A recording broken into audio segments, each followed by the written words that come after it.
बता चुके हैं कि मदरसा को जो सरकार का जो मेन स्ट्रीम है धार्मिक धार वाला चाहिए, तो किस किस्म से उस इदारा को चला रहे हैं, तो बता चुके हैं। अब बात आती है कि हम चाहते क्या हैं। हम अपने मदरसा को धार्मिक धार में चलाना चाहते हैं या दूसरा जो है मुख्य धार, यही ना जो धार मूलधार, तो मूलधार में चलाना चाहते हैं या धार्मिक धार में चलाना चाहते हैं। ये फैसला तो जहाँ की जो कमेटी है, इदारा वाले हैं, उसका फैसला होगा। अब अभी जो है इदारा चल रहा है, क्योंकि मैं भी इसी इलाका का रहने वाला हूँ, मेरा घर जनकपुर लोना है। देखते हैं गाँव में भी चल रहा है मदरसा, उसी मदरसा में हम भी पढ़े थे कभी 2022 साल 24 साल में, और उस वक्त और अभी के इसमें देख रहे हैं निज़ाम में, तो हम उसी मदरसा में 3 क्लास तक की डिग्री लिए। उसके बाद गाँव ही में दूसरा हाई स्कूल है, वहाँ 4 में जाकर के पढ़े, 4 से वहाँ पढ़े SLC किए। और अभी क्या है कि 2022 में हम दिए 6 बरस यहाँ 22 साल 2022 साल या 21 साल में वहाँ रहे होंगे 2021 साल में। तो उस वक्त 3 क्लास की डिग्री उसी मदरसे से मिल गई। उसका मान्यता था कि 4 में पढ़े हाई स्कूल में या अभी वहाँ के बच्चे 8 बरस पढ़ लेते हैं मगर उनको 2 क्लास की डिग्री भी नहीं मिल पाती। तो दूसरे स्कूल में जाएंगे तो फिर उनको या तो इसी से शुरू करना पड़ेगा। तो गवर्नमेंट ने तो ऐसा निज़ाम बनाया है तो बच्चे मदरसे के आगे बढ़े या वो भी जो दीनी और दुनियावी दोनों तालीम दें, मगर कौम के जो रहबर कहें या कौम को इस चीज़ की ज़रूरत नहीं। आप लोग बखूबी भी जानते होंगे लोना को या जो इस इलाके के हैं, वहाँ बच्चे सुबह में मदरसा में पढ़ते हैं 9 बजे तक। मेरा ऐसा रहा कि मैं पिछले 35-36 साल से दिल्ली में यूनिवर्सिटी के कॉलेज में रहा।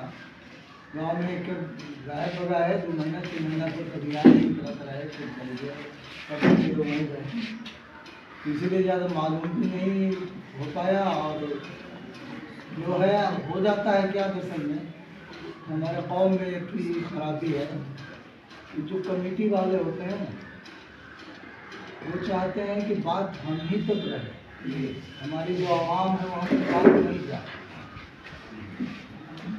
तो जिसके बिना पर भी आवाम को मालूम भी नहीं है कि क्या है नहीं है। जो कमेटी का काम है, कमेटी को मतलब है आवाम जानना चाहे तो ना, तुम्हारा काम नहीं है, ये कमेटी वालों का काम है।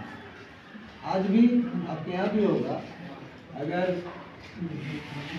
किसी मंत्रालय से या जिला विकास जिला से करिए या नगर पालिका से हो, गाँव पालिका से, तो पार्टी के जो कार्यकर्ता, नाम नहीं देंगे किसी पार्टी का, हमारे नगर में सब बराबर है। अगर अच्छाई में बराबर है तो बुराई में भी सब बराबर है। ये नहीं है कि बड़ा अच्छा काम करते हैं पार्टी वाले या ये पार्टी वाले बड़ा बुरा काम करते हैं, सबको एक ही स्टेटस में रखा जाएगा। तो अगर उनको कोई फंड मिला माने कि कब्रिस्तान के लिए, गिराने के लिए, लाने वाले तो कोई होंगे कार्यकर्ता है, तो वो लाएंगे तो वो उनके परिवार का हो गया। वो मोहल्ला के जो 10 घर मुस्लिम है उसको उसकी जानकारी नहीं होनी चाहिए। कम से कम हमारे यहाँ तो ऐसा है, अब आप लोगों के यहाँ हो या नहीं हो, तो वो अपने बेटा को, वो अपने भतीजा को उपभोक्ता समिति बना करके और काम करवा दिए। काम हुआ ना हुआ उससे तो आवाम को तो मतलब ही नहीं है। तो हम एक मिसाल पेश कर रहे हैं, ऐसा बहुत जगह होगा, बहुत गांव तो हम नहीं घूम रहे हैं, जानते हैं इतना, लेकिन हमारे कौम की खराबी को बता रहे हैं। क्या आवाम गवर्नमेंट का पैसा है, अगर वो हिंदुस्तान के लिए हो, ईदगाह के लिए हो, मस्जिद के लिए हो, मदरसा के लिए हो, तो गवर्नमेंट दी है, वो हमारे टैक्स का पैसा है भाई। जिसके पास 1 कट्ठा भी अगर जमीन है तो वो भी तो टैक्स दे रहा है ना, 25 रुपया 50 रुपया, 40 रुपया से कम नहीं देगा। तो कट्ठे का 40 रुपया देता है ना, क्या श्रेणी में अगर रखता है 100 का जो, तो गवर्नमेंट जो दे रही है वो कहाँ से लाती है वो पैसा? तो हमारे ही टैक्स का पैसा है। कोई ऐसा फर्क नहीं है नेपाल का कि वो टैक्स नहीं भरता हो। आप मोबाइल चलाते हैं तो टैक्स भरते हैं, मोबाइल आप सिम खरीदते हैं सब टैक्स जाता है गवर्नमेंट के यहाँ। आप अगर 100 रुपया में खरीदना है तो गवर्नमेंट को उसमें से टैक्स जाता है, तो आपका पैसा गया ना। तो हक तो हमारा बनता है कि हम जब टैक्स दे रहे हैं तो हमको मालूम भी होनी चाहिए कि हमारा टैक्स का पैसा कहाँ खर्च हो रहा है। तो जागरूक होने की बाखबर होने की जरूरत हम भी है। सिर्फ नेता ही लोगों का काम नहीं है कि हाँ हम फंड लाए इसलिए वही ध्यान है, ये सबका हक है, सब नागरिक का हक है, तो इसलिए जागरूक होना पड़ेगा। तो हम कर रहे थे धार की बात। अब धार की बात में कि मदरसा धार्मिक धार और मूल धार, तो अगर धार्मिक धार ही चलाना है तो धार्मिक धार चलाने के लिए फिर वहाँ उलमा में अख्तिलाफ देखते हैं। उसका कहना है कि नहीं ये तो फंड आएगा सरकारी तो हमारा मदरसा ख़त्म हो जाएगा, तो अब मदरसा नहीं रह जाएगा, उसमें पढ़ाई नहीं हो पाएगी, तो सरकार उसको क्या करण होता है तो कर देगी। हाँ, तो समुदाय का हो जाएगा, तो फिर उसमें जो हम अपना जो मजहबी चीज़ पढ़ाते हैं वो धीरे धीरे ख़त्म हो जाएगा। वहाँ हिंदू टीचर आएंगे, हिंदू बच्चे पढ़ेंगे। अभी कुछ दिन पहले हम राज बिराज गए, ऐसे ही काम तो राज बिराज में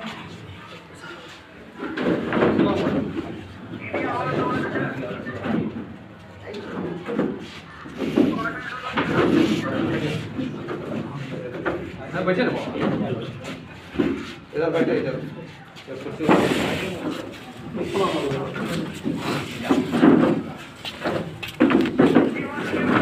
तो मैं राज बिराज की बात कर रहा था, तो बाजारी में है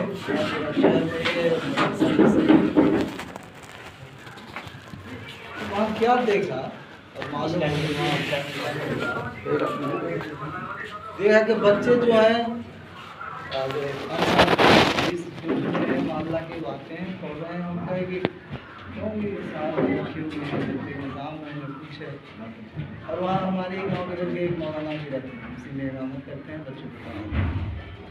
तो वहाँ एक अनीस अंसारी साहब नेता हुआ करते थे, अभी भी हैं, आते हैं। वो अपने दौर इस माने में कि जब वो राजनीति में एक्टिव थे तब, अभी तो थोड़ा सा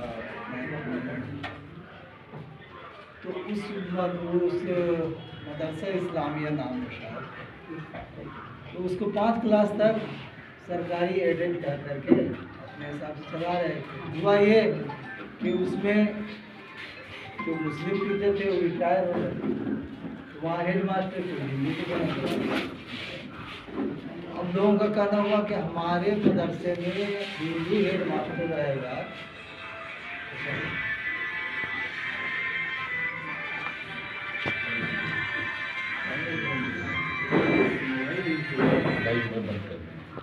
तो इसीलिए वो लोग कोशिश किए, दरख्वास्त दिए और बंद करवा दिए। तो अब इसीलिए बंद करवाए कि वहाँ मतलब हिंदू आ गए, इसलिए हिंदू के बच्चे भी पढ़ने आ गए। अगर जो यूनिवर्सिटी अलीगढ़ में है तो वहाँ सिर्फ मुस्लिम बच्चे अलीगढ़ मुस्लिम यूनिवर्सिटी में सिर्फ मुस्लिम बच्चे पढ़ते हैं।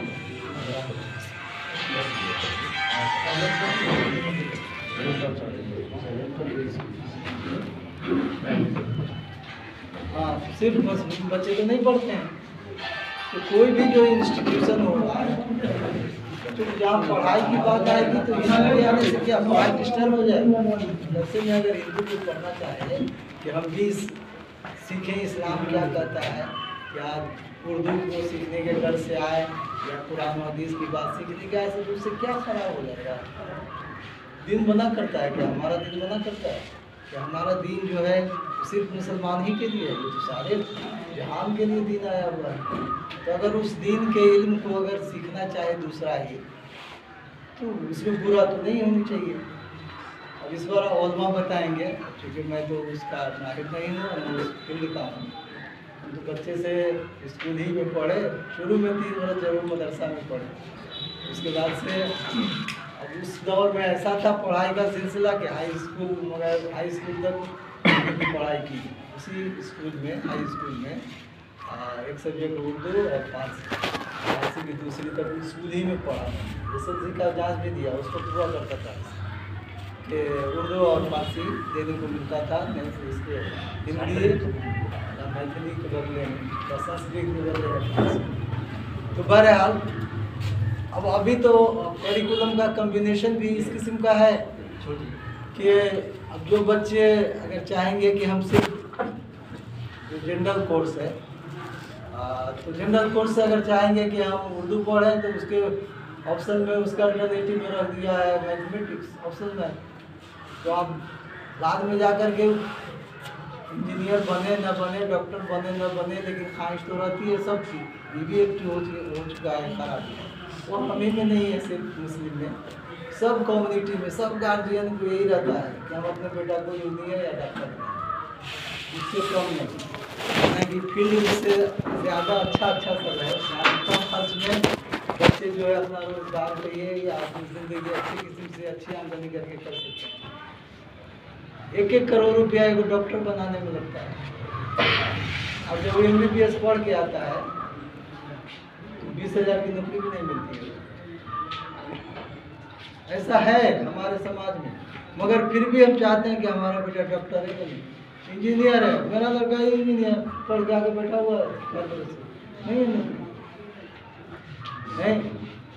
और डॉक्टर में भी जो थोड़ा हायर एजुकेशन तक MD वगैरह कर चुका है, तो उसके लिए चांस है कुछ कमाने का या अपनी रोजी रोटी गुजारने के लिए पढ़ने का।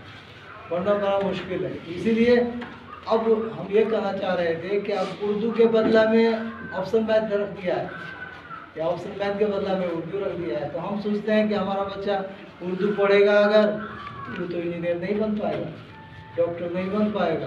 तो इसीलिए हम अपनी जो ज़ुबान है उसको फ़रोग़ देने के लिए वहीं पर रोक देते हैं अपने बच्चों को।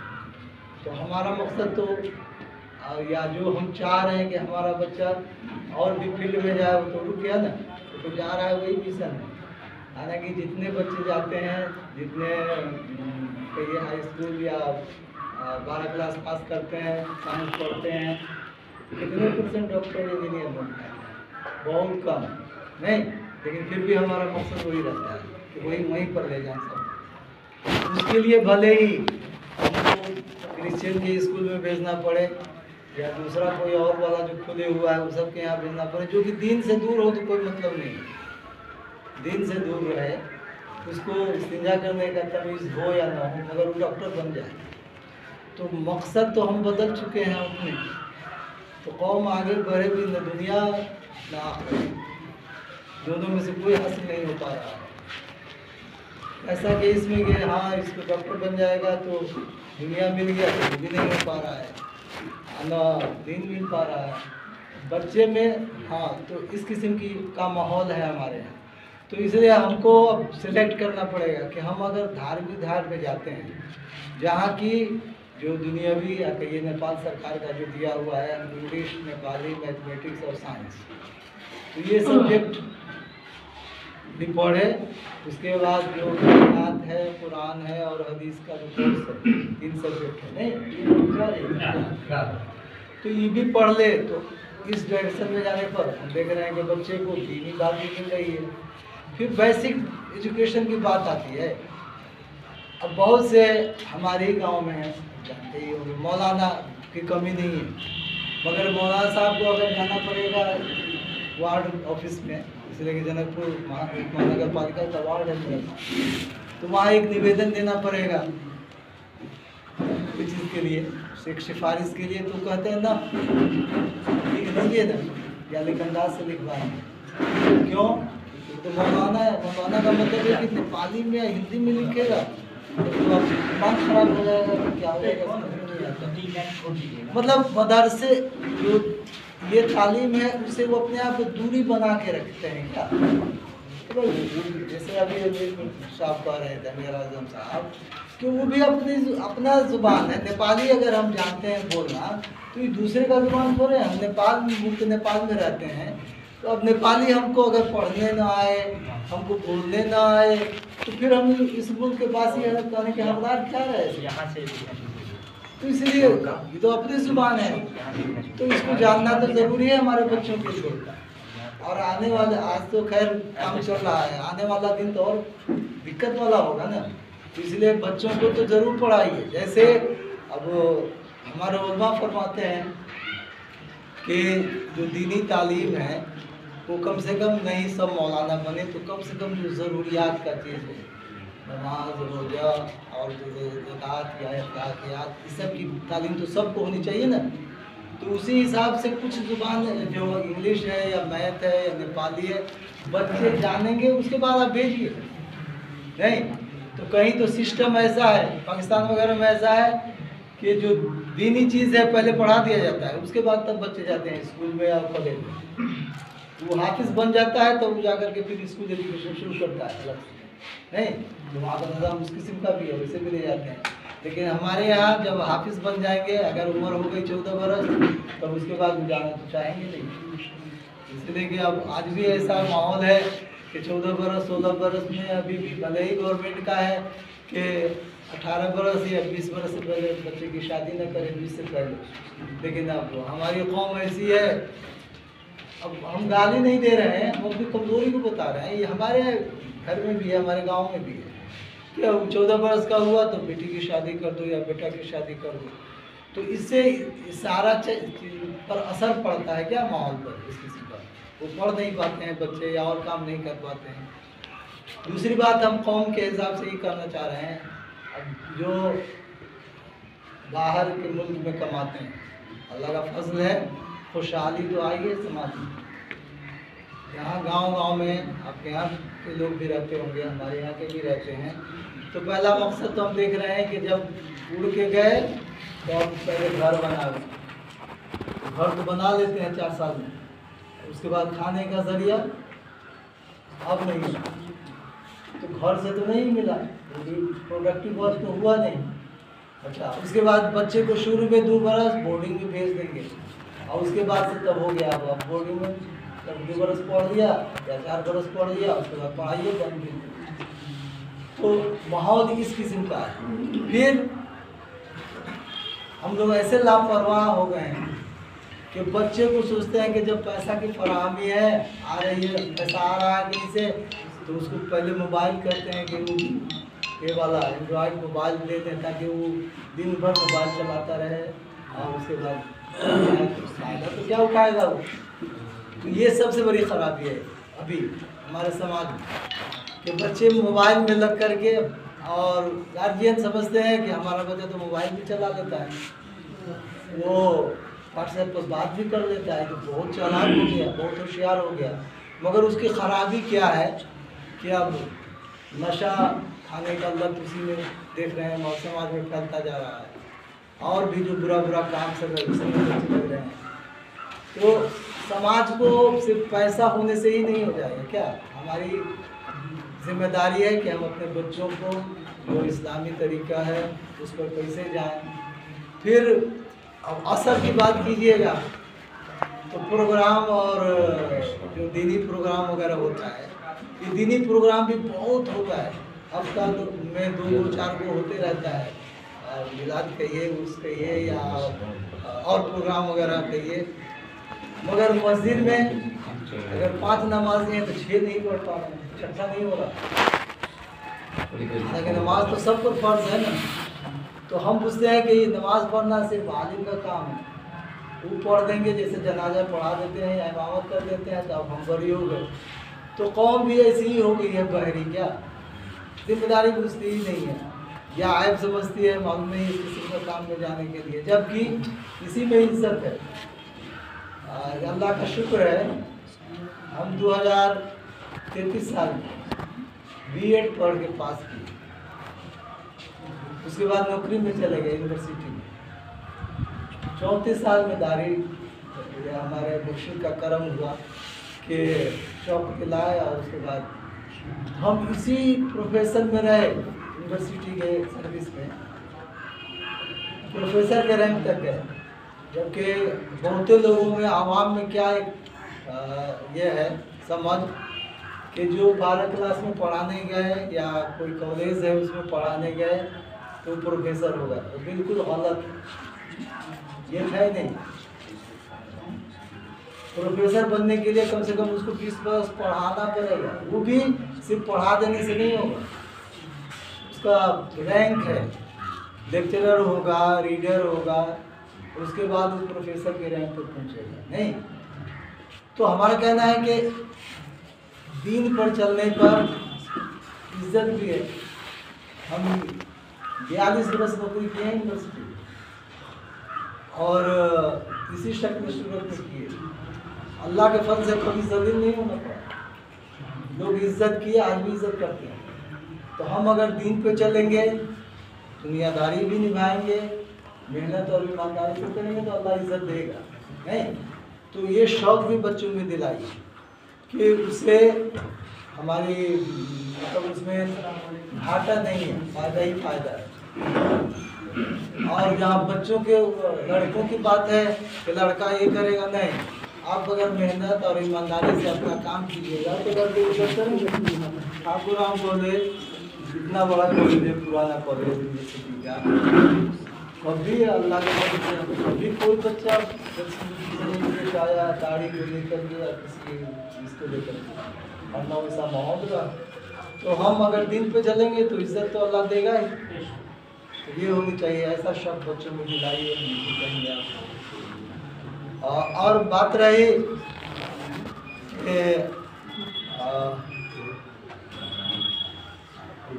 अब इधर की बात है, काउंसिल की बात, या जो अभी जो बैठक बनाया गया है इसके मुताबिक, तो जनाब मुबश्शिर साहब से मालूम हुआ कि इस किस्म से बैठक करना चाह रहे हैं हम, तो अच्छी बात है।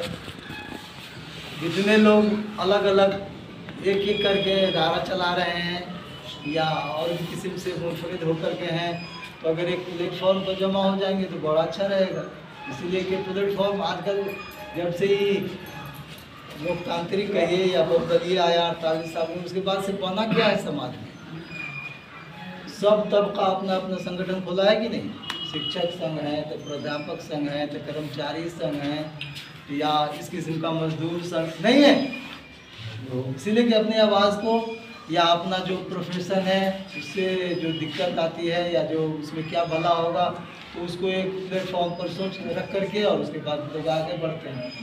तो अगर जो उलमा हैं हमारे माशरा के, तो अगर उन लोगों का जो समस्या है जो आए दिन जो महसूस कर रहे हैं, तकलीफ़ कहिए या अपनी जो दिक्कतें महसूस कर रहे हैं, तो उसको तो अगर आपस में मिल करके एक दूसरे की आवाज़ को बुलंद करेंगे तब जाकर के उस बात को गवर्नमेंट भी सुनेगी, और लोकल लेवल पर हो या प्रदेश लेवल पर हो या केंद्र के लेवल पर हो, बात असरदार होगा।